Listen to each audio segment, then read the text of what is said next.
সুপ্রিয় শিক্ষার্থী, আশা করি সবাই ভালো আছো।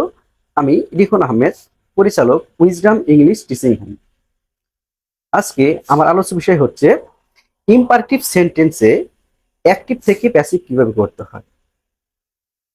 অ্যাক্টিভ থেকে প্যাসিভ করার পূর্বে ইম্পারেটিভ সেন্টেন্স আগে চিনে নিতে হবে।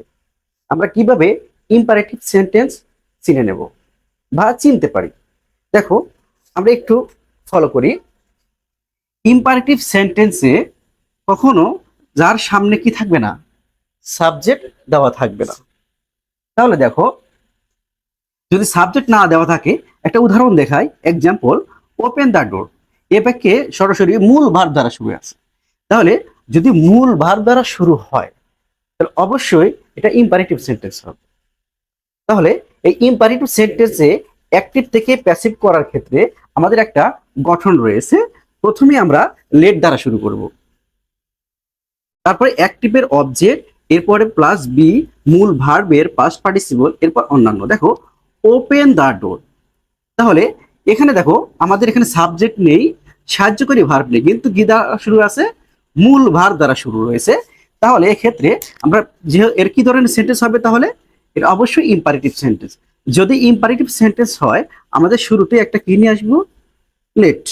প্রথমে লেট নিয়ে আসছি, এরপরে অ্যাক্টিভ এর অবজেক্ট। আমরা জানি এটা অ্যাক্টিভে রয়েছে, আর এ বাক্যে তো সাবজেক্ট নেই, অবশ্যই একটা কি থাকবে? অবজেক্ট। সেই অবজেক্টটা নিয়ে আসবো। তাহলে লেট দ্য ডোর। এরপর বলছে একটা সূত্রে কি বসবে? বি। এরপর আমরা কি আনলাম? বি। এরপর মূল ভার্বের ভি3। এখানে মূল ভার্ব কোনটা? ওপেন। তাহলে এর ভি3 কি হবে? ওপেন। এরপরে আমাদের অন্যান্য নেই, তাহলে আমাদের লেখার প্রয়োজন নেই। এরপর দেখো, আবার ইম্পারেটিভ সেন্টেন্সটি যদি ডন্ট অথবা নেভার দ্বারা শুরু হয়, তাহলে এক্ষেত্রে আমরা কি করব? এক্ষেত্রে আমাদের একটা গঠন রয়েছে। দেখো, এক্ষেত্রে শুরুতে ডন্ট টেল এ লাই, আবার হতে পারে নেভার টেল এ লাই, এ ধরনের সেন্টেন্স হতে পারে। তবে আমি ডন্ট টেল আ লাই, এখানে এইটা দ্বারা আমরা বোঝার চেষ্টা করব। তাহলে শুরুতে কি রয়েছে? ডন্ট দ্বারা শুরু রয়েছে, তাহলে এক্ষেত্রে আমরা কি নিয়ে আসবো? লেট নিয়ে আসবো। এরপর বলছে নট অথবা নেভার। যেহেতু আমাদের ডু নট দ্বারা শুরু আছে, তাহলে আমরা নট দিয়ে শুরু করব। আর নেভার দ্বারা শুরু হলে আমরা নেভার দ্বারা শুরু করতাম। তাহলে প্রথমে ডন্ট দ্বারা শুরু হয়েছে লেট, এরপরে কি আসলাম? নট। এরপরে অ্যাক্টিভের অবজেক্ট। এখানে অ্যাক্টিভের অবজেক্ট কোনটা? আলাই। আলাই। এবার বলা হয়েছে কি, একটা সূত্রে কি বসবে? বি। সূত্রের বি নিয়ে আসলাম। এরপরে দেখো, মূল ভার্বের ভি3। তাহলে মূল ভার্ব কোনটা? টেল। তাহলে কি হবে? টেল এর পাস্ট পার্টিসিপল কি হয়? টোল্ড। এরপরে বলেছে অন্যান্য, আমাদের অন্যান্য নেই, তাহলে আমাদের এখানে সমাপ্ত দিতে হবে। এরপর আমাকে প্রশ্ন করতে পারে, স্যার এখানে ইম্পারেটিভ সেন্টেন্স মূল ভার্ব দ্বারা শুরু রয়েছে, নেক্সট সেন্টেন্সে আমরা কি পেলাম? ডন্ট অথবা নেভার দ্বারা, নেভার দ্বারা আমরা সেন্টেন্সটা পেয়েছি। এখন বিষয় হচ্ছে, যদি লেট দ্বারা যদি শুরু হয়, তাহলে সেক্ষেত্রে আমরা কি করতে পারি? সেক্ষেত্রে আমাদের একটা গঠন রয়েছে। ইম্পারেটিভ সেন্টেন্সটি যদি লেট দ্বারা শুরু হয়, দেখো কি দ্বারা শুরু আছে? লেট। যেমন let them do the work. তাহলে আমাদের সেন্টেন্সটা কি দ্বারা শুরু হয়েছে? লেট দ্বারা। তাহলে এক্ষেত্রে আমরা কি করতে পারি? প্রথমে আমরা লেটে লেট দেব। কি দেব? লেট। লেটই বসবে। এরপরে মূল ভার্বের পরের অবজেক্ট। এখানে খেয়াল করো, এখানে দেমে একটা অবজেক্ট রয়েছে, আবার দা ওয়ার্ক এটা একটা অবজেক্ট রয়েছে, কিন্তু এক্ষেত্রে মূল ভার্ব, মূল ভার্ব কোনটা? কোনটা? ডু। তাহলে এর পরের অবজেক্ট কি রয়েছে? দা, দা ওয়ার্ক।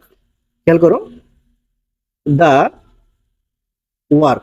তাহলে এখানে দেম ছিল লেটের পরের অবজেক্ট, আর দা ওয়ার্ক কি? মূল ভার্বের পরের অবজেক্ট। তাহলে এক্ষেত্রে আমরা বলছি যে প্রথমেই লেট, এরপরে মূল ভার্বের পরের অবজেক্ট। তাহলে মূল ভার্বের পরের অবজেক্ট কি রয়েছে? The work. এরপরে সূত্রের একটা কি বসবে? বি। এটা কি বসবে? বি। এরপরে মূল ভার্ব, মূল ভার্ব কোনটা? ডু। তাহলে ডু এর পাস্ট পার্টিসিপল কি হয়? ডান। এর বলা হয়েছে সূত্রে কি বসতে হবে? একটা বাই। সূত্রে কি বসবে? একটা বাই। এরপর বলছে প্রথম অবজেক্ট। এখানে প্রথম অবজেক্ট কোনটা? এটা। তাহলে কি দিতে হবে? দেম। তাহলে আমরা দেখো, তাহলে যদি লেট দ্বারা শুরু হয়, যদি লেট দ্বারা শুরু হয়, এক্ষেত্রে আমাদের গঠনে প্রথমে লেট দিতে হবে। এই ক্ষেত্রে দুটা অবজেক্ট দেওয়া থাকতে পারে, দুটো অবজেক্ট দেওয়া থাকবে। আমাদের মূল ভাবে পরের অবজেক্টটা শুরুতে নিয়ে আসবো, লেটের পরে নিয়ে আসবো। এরপর হচ্ছে সূত্রের কি নিয়ে আসবো, বি। এরপরে মূল ভার্বের পাস্ট পার্টিসিপল সূত্রের একটা বাই, এরপরে কি নিয়ে আসবো, প্রথম অবজেক্ট। এভাবে করলে, এভাবে যদি আমাদের দেওয়া থাকে আমরা এভাবে করে নেব। আবার ইম্পারেটিভ সেন্টেন্সে যদি প্লিজ উল্লেখ থাকে, এক্ষেত্রে আমরা কিভাবে অ্যাক্টিভ থেকে প্যাসিভ করতে পারি। তবে প্লিজ যুক্ত ইম্পারেটিভ সেন্টেন্সে দুটি গঠনের মাধ্যমে আমরা কি করতে পারি, অ্যাক্টিভ থেকে প্যাসিভ করতে পারি। খেয়াল করো, যদি যদি সেন্টেন্সে দেখো যে প্লিজ গিভ আপ স্মোকিং, অর্থাৎ সেন্টেন্সটা আমাদের কি দ্বারা আছে, প্লিজ দ্বারা, তাহলে আমরা এই দুই ধরনের রুলস দিয়ে অ্যাক্টিভ থেকে কি করতে পারি, প্যাসিভ করতে পারি। তাই এখানে দুইটা গঠন রয়েছে। যদি আমরা প্রথম গঠনটা করি, তাহলে প্লিজ দ্বারা শুরু আছে, প্রথমে আমরা কি দেখতে পারি, প্লেট, এরপরে অ্যাক্টিভের অবজেক্ট, তাহলে এই বাক্যের অবজেক্টটা স্মোকিং, স্মোকিং। আচ্ছা, এরপরে বলছে কি, একটা বি বসবে, সূত্রে কি বসবে, বি।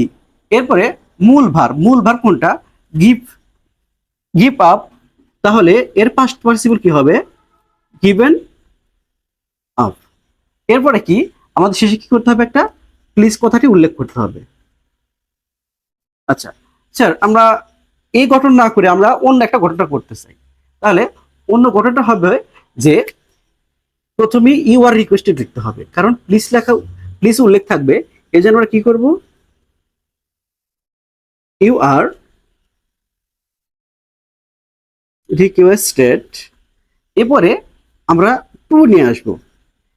এরপর মূল ভার্বের প্রেজেন্ট ফর্ম, অর্থাৎ মূল ভার্ব থেকে বাকি অংশ, তাহলে কি আছে, গিভ আপ স্মোকিং, বাস। যদি প্লিজ উল্লেখ করো তাহলে লেট দ্বারা করতে হবে, আর যদি প্লিজ না উল্লেখ করতে চাও তাহলে ইউ আর রিকোয়েস্টেড দ্বারা শুরু করতে হবে। এভাবে আমরা ইম্পারেটিভ সেন্টেন্সে অ্যাক্টিভ থেকে প্যাসিভ করতে পারি।